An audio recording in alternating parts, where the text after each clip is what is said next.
Eu não posso lavar as minhas mãos e tomar uma decisão sem pensar no efeito cascata disso. E a grande preocupação dos governadores e prefeitos.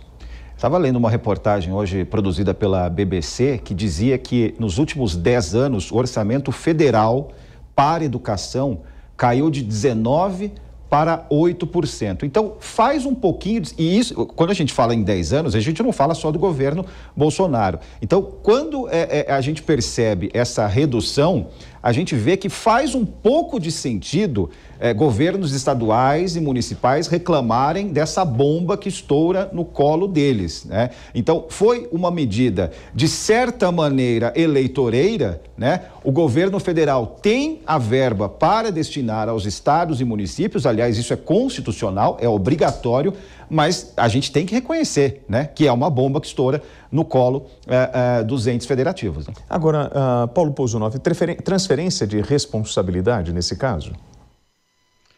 Eu não gostei nada dessa portaria aí assinada pelo presidente da República, até na ocasião, né, imaginei que fosse ser muito atacado até por professores falando isso. Afinal de contas, no Brasil é um crime você falar que você é contra aumento, né, de professores, um aumento muito expressivo, de 33%. No Brasil é quase um crime você falar que não é só jogando dinheiro na educação que se resolve aí essa grande questão. Mas realmente foi um erro do presidente Jair Bolsonaro que coloca agora aí governadores, prefeitos nessa sinuca de bico que eu até aqui como comentarista enfrento, né? Como esses governadores, prefeitos que têm todo o peso político também das suas decisões vão se colocar agora contra um aumento de 33%.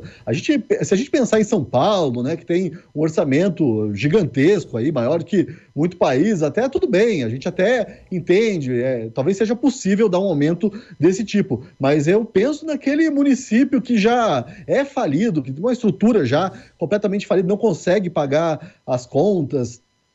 E como é que ele vai dar esse aumento de 33%, né? Os estados mais pobres da federação também. Então, realmente, eu não sei se o presidente Jair Bolsonaro estava pensando aí nas eleições ou se ele estava pensando aí nesse caráter até meio simbólico, educativo, sem trocadilho, de mostrar até para essas pessoas que não é só pela canetada, né? Anunciando na tal da vontade política que se resolve os problemas, mas isso ia acontecer, estava na cara que isso ia acontecer e os municípios não vão conseguir pagar esse aumento todo. O Marco Antônio Costa chega aqui nos estúdios da Jovem Pan, na Avenida Paulista. Marco, muito boa tarde. Eu pergunto a você, foi uma estratégia de marketing do presidente tentando se promover para as eleições de 2022? Ou na verdade não, ele, olha, eu quero, a intenção é essa, porém os governos precisam se ajustar, porque é justo os 33%, ou seja, eu quero dar um aumento, mas não posso. E como lidar com essa situação da situação financeira dos estados e municípios? Boa tarde a todos, William, Felipe, Pozzunov, tudo bem? Audiência da Jovem Pan. Eu entendo que, nesse caso, a gente tem um dilema bastante simples, né? Primeiro, a questão que os liberais defendem, qualquer decisão centralizada em âmbito de administração pública não é positiva. Ela deveria ser sempre descentralizada na medida do possível, distribuindo o poder e a prerrogativa para os entes da federação, no caso, municípios e governos estaduais.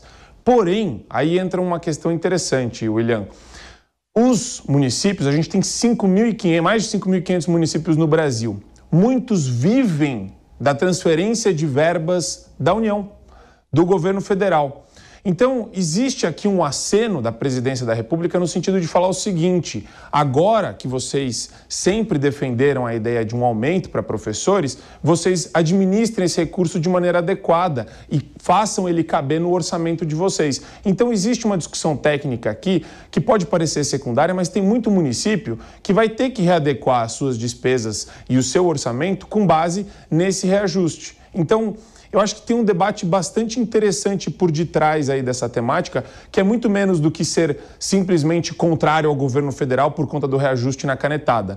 E muito mais sobre educação envolve também eficiência, não só aumento de salário, e uma decisão talvez descentralizada, mas que envolva um orçamento planejado dos municípios e estados. E por falar nesse orçamento planejado, Felipe Bueno, nós não temos que falar, já que o Marco citou, nesses mais de 5 mil municípios no Brasil, falar dos municípios que hoje vivem sobre essa tutela do governo federal, ou seja, que não arrecadam nada e que existem simplesmente porque resolveram emancipar uma determinada região e dar e constituir lá uma Câmara de Vereadores e toda uma estrutura que acaba inflando cada vez mais essa máquina pública. Esse ponto é importantíssimo. Com certeza nós vamos adquirir aqui vários inimigos e várias inimigas, mas pós-88, o que aconteceu de aparecer município no Brasil sem necessidade para ajudar feudos, né? Para recompensar feudos, né? Para criar câmaras de vereadores que não fazem o menor sentido, né?